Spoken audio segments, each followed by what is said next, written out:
غیبت، بہتان، چغلی، یہ چیزیں منع ہیں، ناجائز اور حرام ہیں۔ ان تینوں میں فرق کیا ہے؟ غیبت کہتے ہیں کہ کسی کی برائی بیان کرنا اس کی عدم موجودگی میں، کسی کے پیٹھ پیچھے جو موجود نہیں ہے اس کی برائی بیان کرنا،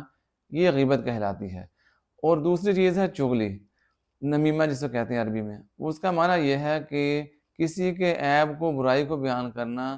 فساد ڈلوانے کے لیے، دو لوگوں کی آپس میں چپکلش کرانے کے لیے، لڑائی ان کے درمیان کرانے کے لیے، ان کا تعلق توڑنے کے لیے کسی ایک کی برائی کرنا دوسرے کے سامنے، یہ چغلی ہوتی ہے۔ تو غیبت اور چغلی میں یہ فرق ہے، غیبت کے اندر صرف زبان کا چسکا لینے کے لیے ایک کی برائی دوسرے کے سامنے بیان کی جاتی ہے، وہاں لڑائی کروانا مقصود نہیں ہوتا، وہاں صرف کسی کا جو عیب بیان کیا جا رہا ہے، کسی کے متعلق جو بری گفتگو کی جا رہی ہے، وہ صرف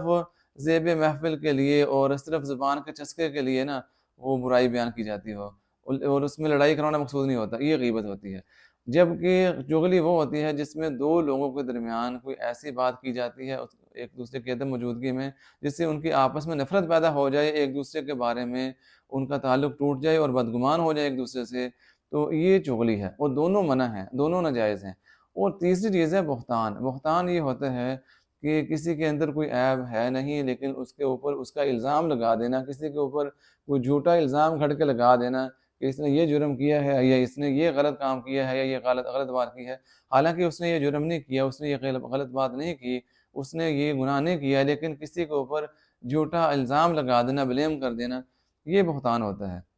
تو بہتان ہو، کسی کے اوپر جھوٹا الزام لگایا ہے، یا غیبت کسی کی عدم موجودگی میں اس کی برائی بیان کی ہے، یا چغلی کے دو لوگوں کو لڑانے کے لیے، ان کی چپل کھلانے کے لیے ان کے درمیان ایسی باتیں کی ہیں کہ ایک دوسرے سے وہ متنفر ہو جائیں، یہ تینوں چیزیں چغلی، بہتان اور غیبت یہ منع ہیں، ناجائز اور حرام ہیں، شریعت کی تعلیمات کے خلاف ہیں، اور جو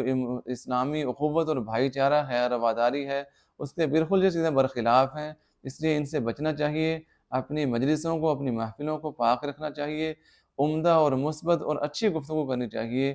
غیبت، بہتان اور جھوٹ اس طرح کی چیزوں سے کنارہ کرنا چاہیے، یہ قیامت کے دن ذلت اور رسوائی کا باعث بنیں گی، اور انسان کی نیکیاں ضائع ہوں گی۔ جن کی غیبت کی ہے، جن پہ بہتان لگائے ہیں، جن کی چغلیاں کی ہیں، وہ ہماری نیکیاں پھر لے جائیں گے۔ اس لیے کسی کے بارے میں بری گفتگو نہیں کرنی۔